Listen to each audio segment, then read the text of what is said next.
Dear Mr. Homekit, dear Dr. Kopokom, I'm very glad, dear colleagues, dear friends, I'm very glad for this opportunity to have a chance to present my country and the investment and economic cooperation opportunities between Singaporean and Armenian businesses. Of course, we have very good political relations, and all we hope that as a result of that this visit, we will be able to revive and develop our economic ties and relations. Of course, now Armenia is in the process of the very important economic transformation, because we intended, and our strategic plan is to transform our country into technological and industrial country, and we see and we are intended to open and create new opportunities for direct foreign investments.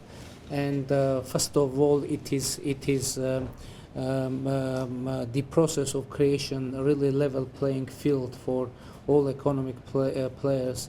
Now we have already started the process of the reforming of our tax code to make it more acceptable and more attractive for foreign investment.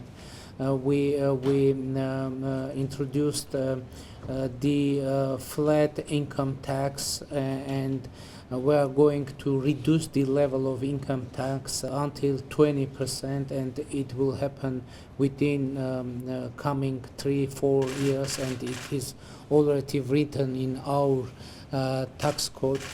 Another thing which is very important, we are going to make our juridical system really independent and reliable, and especially for securing foreign investments. Another very important thing to mention that we, of course, as was mentioned, we are the part of member of Eurasian Economic Union.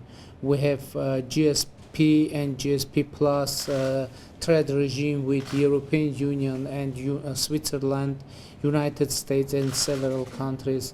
As you know, the agreement of about free trade has already ratified between Eurasian Union and Iran, and I think it is very good ground for making our country more attractive for foreign investments. I can mention some other numbers or statistics about our country. According to Doing Business Index by World Bank, Armenia is ranked 41 among 190 countries. By ease of starting a business component, Armenia is ranked 8th, and by registering a property, 14th in the world.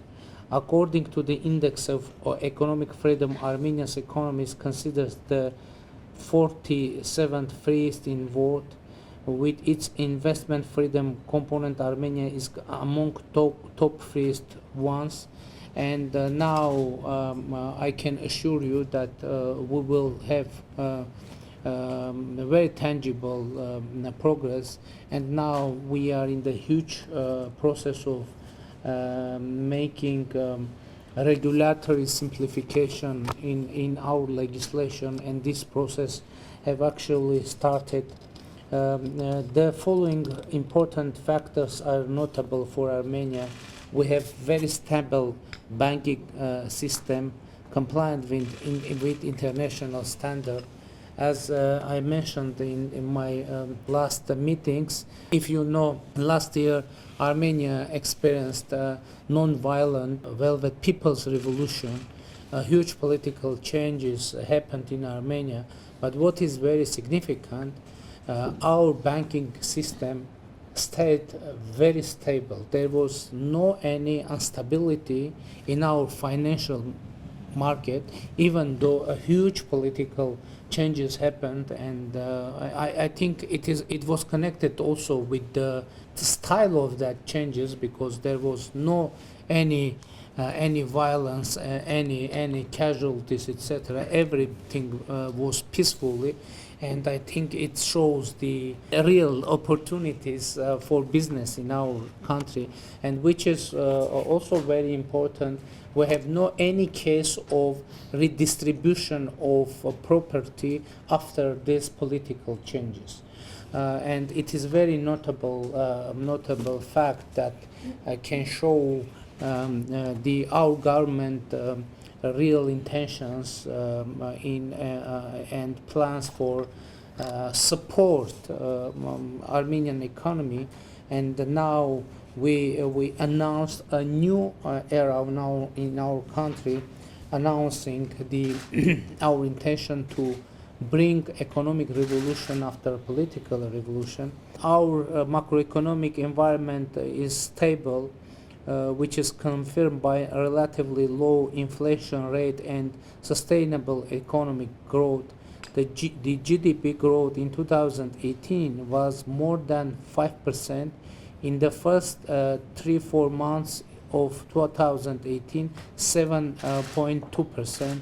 The index of economic activity in the first 6 months of 2018 is about 9%. Membership of Armenia to World Trade Organization since 2003, and we have highly experienced, creative, and well-educated workforce.